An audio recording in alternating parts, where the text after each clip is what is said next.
Le 671, c'est Thomas Deschouc sur Coralie Marine qui va se présenter devant nous, mesdames et messieurs.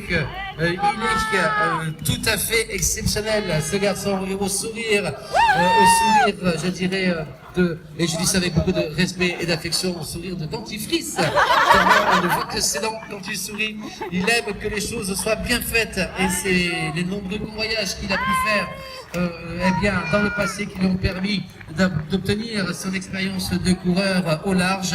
Il embarquera d'ailleurs, comme beaucoup d'autres sur sa traversée, eh bien, de la musique, mais aussi quelques podcasts, tiens, de France Culture, parce qu'il faut aussi savoir nourrir son cerveau autant que son corps, les vertus de l'équilibre. Bravo Thomas, bonne traversée à toi.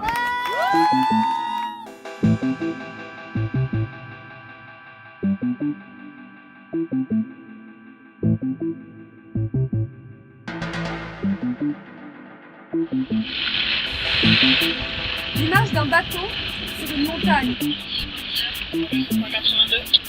Et c'est la première étape de la Mini Transat. On est en route pour les Canaries. À travers une nature qui anéantit les faibles comme les forts, et la voix d'un caruso qui fait taire tous les cris des animaux de la fourragère. La mer de vie, la mer vierge, qui arrête même le chant des oiseaux. On est le long des côtes du Portugal, après avoir passé le golfe de Gascogne, le Cap Finistère, et on va arriver à peu près au niveau de Lisbonne maintenant. Les rêves qui font bouger les choses. Comment de nos jours faire franchir une montagne à un bateau de 1 tonne? Le bateau qu'on voit là, c'est la Blanche Hermine, c'est un des bateaux accompagnateurs de la Mini Transat. Je vais vous faire une petite visite amicale du lundi matin. C'est sympa. Ça va la Blanche Hermine? Ouais!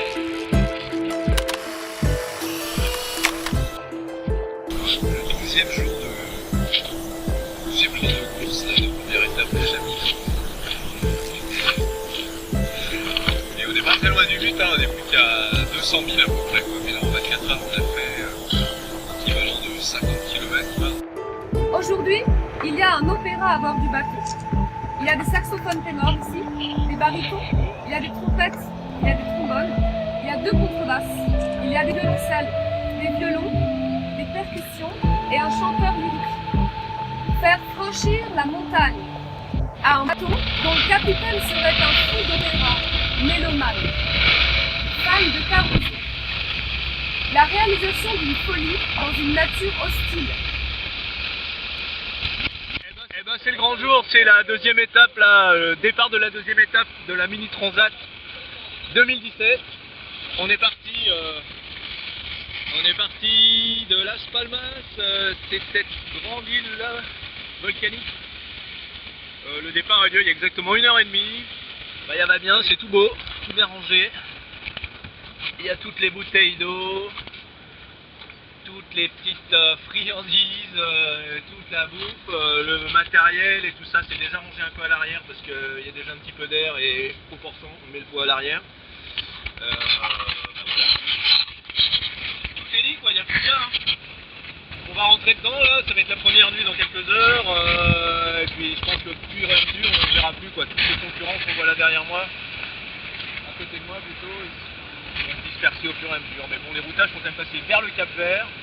Mais avant d'aller au Cap Vert, la meilleure route, la plus rapide, semblerait que ce soit d'aller frôler un peu les côtes africaines. Ça s'appelle le Cap Blanc, c'est entre la frontière, c'est la frontière entre le Maroc et la Mauritanie.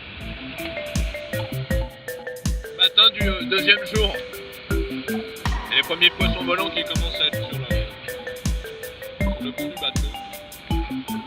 C'est un peu petit bois de manger. C'est le matin du troisième jour de course. Et là, pas très loin des côtes de la Mauritanie, par là-bas. Et il s'est raconté cette nuit des histoires de pirates, des bateaux, des genres de zodiacs qui approcheraient des concurrents. Mais quand ils voient nos petits bateaux, petit, sans moteur à l'arrière, bonhomme qui est dessus, je crois que ça ne les intéresse pas beaucoup au final. Et ça c'est le luxe ultime. Je vais écouter la vacation radio, ce qu'on écoute maintenant, je l'enregistre avec ça. Et je vais brancher sur les haut-parleurs extérieurs, je vais pouvoir les barrer en écoutant la météo, c'est nickel. Toi, seul, au milieu de l'Atlantique, un navigateur solitaire. Toi, le navigateur solitaire sera l'homme le moins seul de la Terre. Le hasard et la technique, le savoir et l'inconnu. Les rêves font bouger les choses. Changement de programme sur la transat là. Juste en passant à Mindelo, c'est-à-dire l'île de Mindelo là qui est là, Sao Vicente ça s'appelle. L'île derrière c'est Sao Antao et là c'est le canal par lequel on est censé passer. Et en fait le vent augmente beaucoup ici et j'ai fait une manœuvre à la con et j'ai cassé mon bout dehors, je vais vous montrer ça.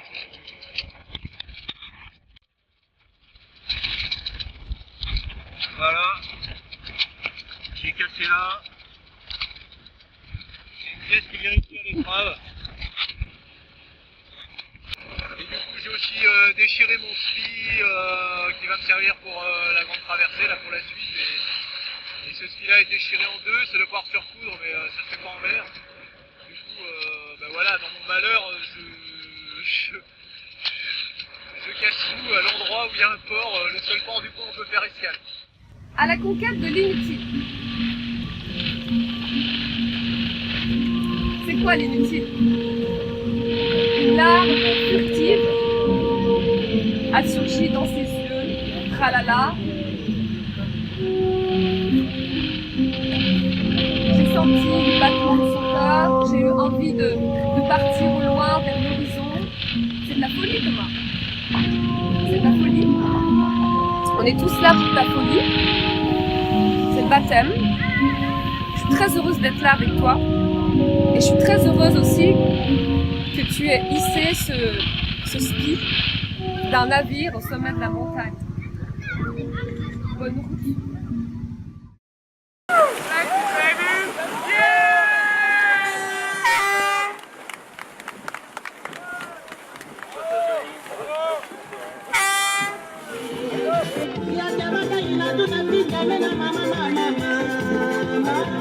Ça va bien, ouais, ça va super bien, merci, c'est excellent. Je suis en pleine forme, je suis très content. Je suis content des derniers aussi, hein, c'est sympa. Hein, là, je suis très content d'arriver. Hein, c'est pas tout simple d'arriver jusqu'ici. Donc ça va bien, quoi. Voilà, c'est tout. La transat, j'ai fait une transat en 3 étapes, hein, du coup, parce que je me suis arrêté au Cap-Vert. Et du coup, la dernière partie, l'étape au Cap-Vert, c'est que ça casse un peu le rythme. C'est pas évident, du coup c'était un peu un grand moment solo la deuxième partie, enfin la troisième partie. Mais bon, j'ai quand même trouvé un acolyte en la personne de Julien Bozzolo sur Mariol. On est parti du Cap-Vert ensemble et après on s'est quitté de vue, on s'est perdu de vue pendant une semaine et on s'est recroisés complètement par hasard et on a passé là les 3-4 derniers jours ensemble. Il est arrivé il y a 1 heure et c'était super sympa d'être à côté de lui et d'échanger. J'ai découvert le bonhomme, je ne le connaissais pas. Et je pense que ça sera un copain là bientôt, là. C'est super. Ouais. Des souvenirs, j'en ai moult. Hein. Non, comme ça je pourrais pas te dire. Ouais, si. Un truc qui m'a marqué que je pensais pas avoir à faire et que j'ai dû monter dans le mât. J'ai fait une cocotte énorme et impossible. Et là j'étais dépité quoi. Putain, monter dans le mât, tout affalé, t'es balayé par la houle et tu sors ton matériel d'escalade et tu fais putain, je suis vraiment un con. Tu te retrouves au sommet de ton truc là, au milieu de rien. C'est quand même un exercice. J'ai douté de y arriver en fait. Ouais, je suis impatient d'arriver. Alors surtout que je m'étais fixé. Hier, c'était l'anniversaire, les 70 ans de ma maman qui est par là. Et j'ai appris que c'était Annabelle Moreau aussi, c'était son anniversaire hier. Et voilà. Et donc je voulais arriver pour son anniversaire. J'avais 15 jours de retard. Donc je m'en veux un peu. Ouais, je pense que je serais pardonné. Mais oui. Il vaut mieux arriver. Enfin, j'arrive là, c'est cool, c'est parfait. Je suis ravi.